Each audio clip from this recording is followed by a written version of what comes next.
Gareth, hello. Can I start by asking you about the recall of Jack Wilshere? What is it that you've seen in recent weeks that makes you believe that he's ready to come back into the fold?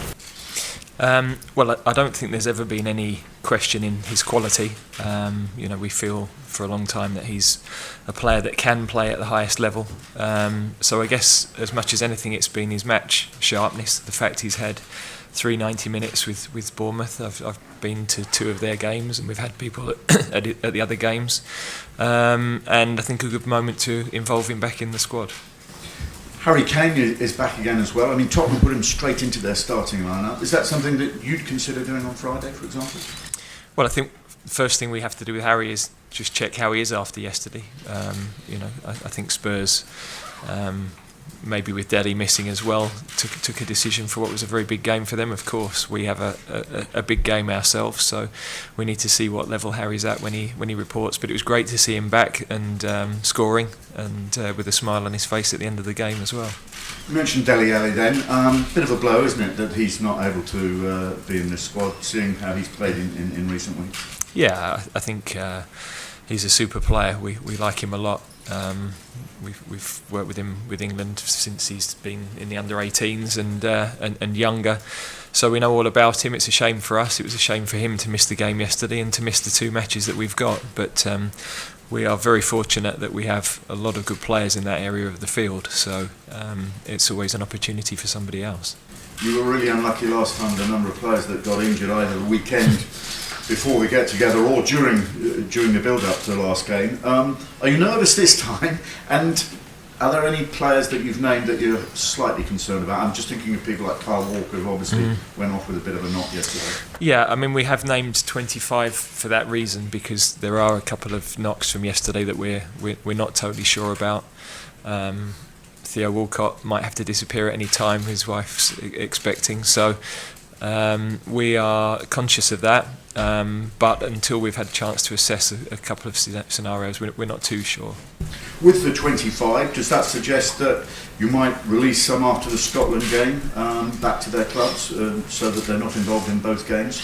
No, I think that's more that we're not certain we'll be able to keep everybody to be available for the 2 matches. So no, there's no intention to do that. We're happy with where everybody's at. We've got 2 really good games, 2 exciting games to look forward to, and we'll need to use the squad for both of those matches.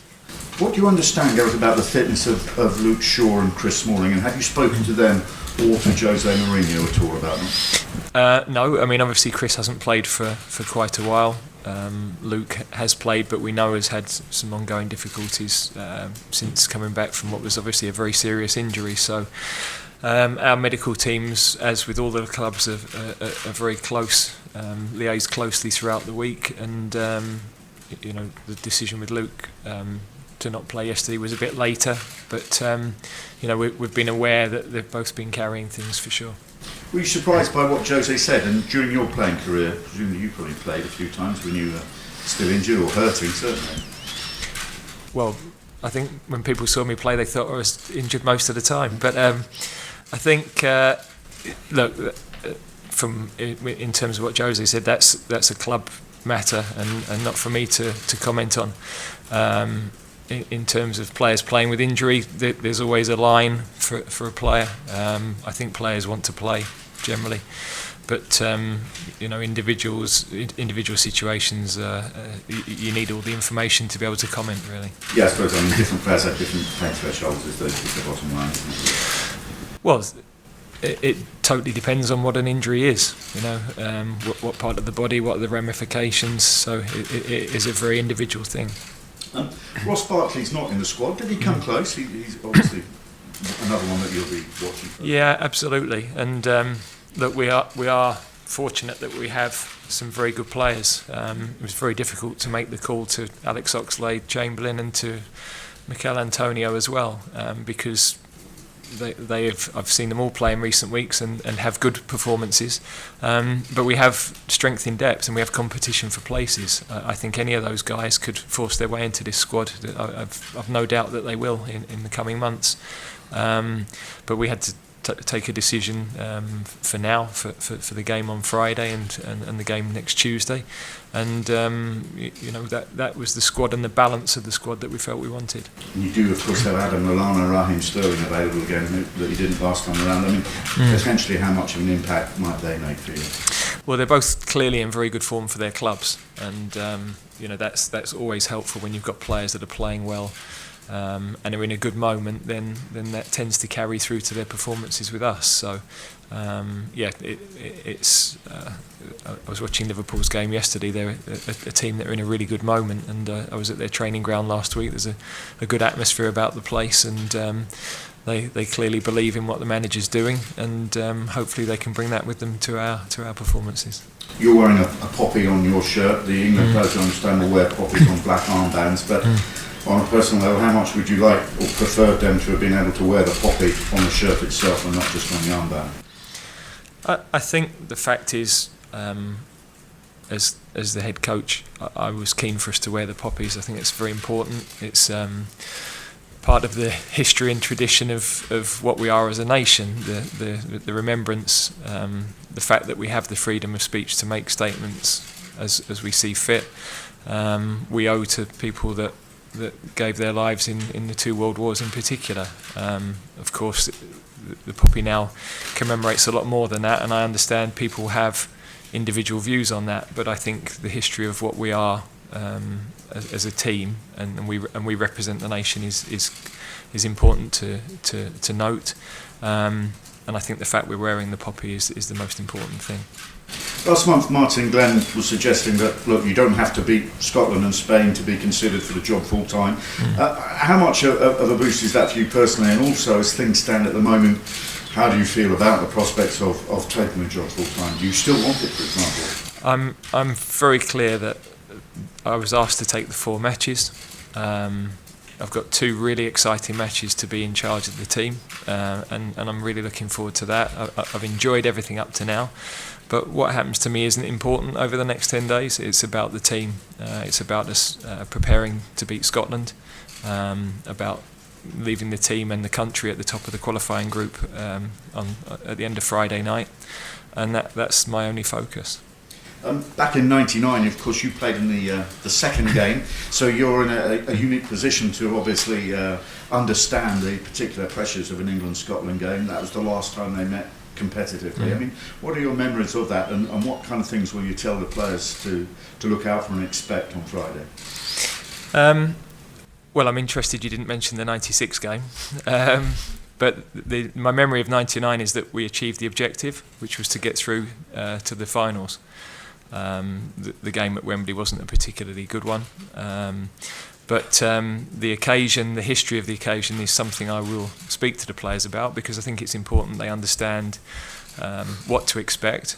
But also we've got to have emotional control going into the game, so we've got to pitch that at the right level. But I think it's important to have an understanding of, it's the oldest international fixture, the history between the two countries. I think that is important that our players, if they don't understand that, which I'm pretty sure they do, we'll make sure in the early part of the week that they are aware of that. And just one last one from me, and this is the only time I'll ask you to praise a Scotsman this week, but Andy Murray, world number 1, is that a boost for British sport as a whole, do you feel? Well, we know the rules. If he's playing well, he's British.